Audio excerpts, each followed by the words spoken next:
The year was 2012, and Pennsylvania was a state divided.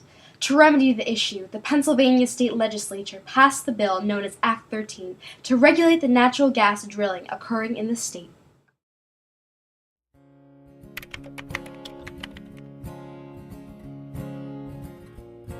Here is where my story begins, in the developments of Bucks County, Pennsylvania, a great place to live, boasting the beginnings of a natural gas revolution, all thanks to the Marcellus Shale, the geologic formation that is home to over 7,100 active hydraulic fracturing wells, an overwhelming number that has helped transform Pennsylvania into the nation's third largest producer of natural gas, causing an economic boom across the state.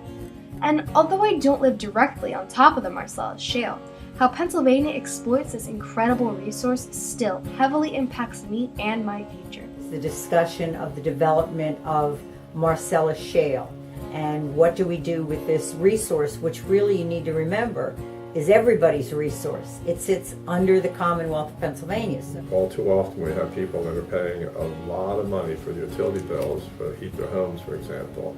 I think every house in Pennsylvania should have access to this resource because it is an inexpensive resource now. Today there's so much gas available and more projected to come available in this country. The states regulate the oil and gas industry.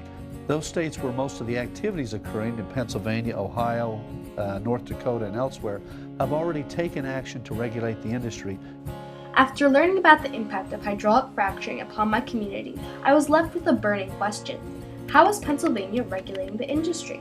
To understand how the exploitation of Marcellus Shale was being monitored, I went to a local college to ask students in my community and professors, who introduced me to a bill called Act 13. Affecting where we live, well, where I live, not necessarily, but up at hunting camp, there's a lot of drilling going on. So, I mean, we're getting money because we live on a big property. But other than that, that's about it. That's all I know. The primary purpose, in a sense, and what are really two subsidiary elements to it, was to encourage drilling now in Pennsylvania. They wanted to exploit the Marcellus Shale. What we're talking about is an industry that's in its infancy and is part of the economic recovery. It's a cornerstone, the economic recovery of Pennsylvania. And it is providing thousands and thousands of jobs through portions of Pennsylvania that have been economically depressed and job depressed. This is their way out. These are towns that really, their young people never stayed home. Their young people went away to school and didn't come back. Now they have thriving industries. It gave those places that had nothing, it put something in everybody could live with. Isn't this a delicious cake? Just imagine. What if the impact fee funds were this cake? Things just got even more delicious, right? Governor Wolf made a similar analogy, saying that the people of Pennsylvania deserve to get their slice of the cake to reap in the benefits from the hydraulic fracturing industry. 60% of this scrumptious cake goes to local counties and municipalities to offset the effects of natural gas drilling. The other 40% goes to the Marcellus Shale Legacy Fund and other state agencies. Since 2011, this cake has come to represent the $630 million in impact fees that have been generated for Pennsylvanians. The rationale for these fees is that there is an impact that is occurring in these municipalities. The impact fee is a means to accommodate the industry while also protecting the taxpayer. The local, the county, the local governments are in favor of it because they're receiving the money. So I haven't heard any complaints from them about it, that's for sure. The municipal level, they can go to things like rebuilding public infrastructure, construction of roads. Some of the state level funds go to fund the Pennsylvania Department of Environmental Protection, sort of a whole host of programs that are kind of related to environment, health, and safety. The point is that the money reaches the people and the local communities without coming through Harrisburg. But some people don't want any cake. Then again, how could someone not want a piece of this cake? Well, different people have different stories. The cattle was walking in this pond. The pond was good. This was before the gas company even come on the property. This one is 2008, and we had it fenced off.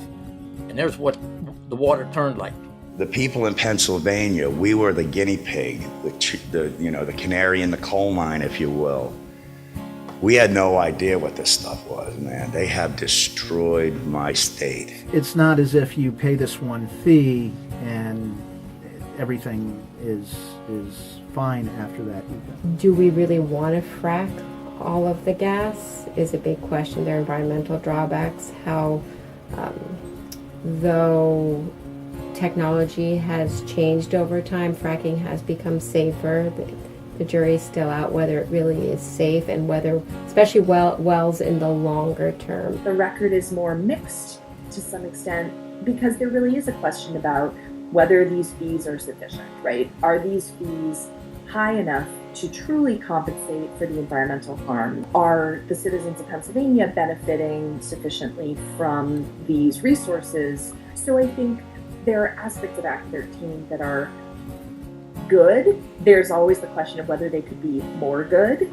I sent a letter out after it was approved and said, at the end of my letter, this is a compromise bill. It absolutely was the best that we could get. Natural gas will be a big part of our future, and although we cannot let what is unknown paralyze us, we also must recognize that there is a right and a wrong way to capitalize upon this incredible resource.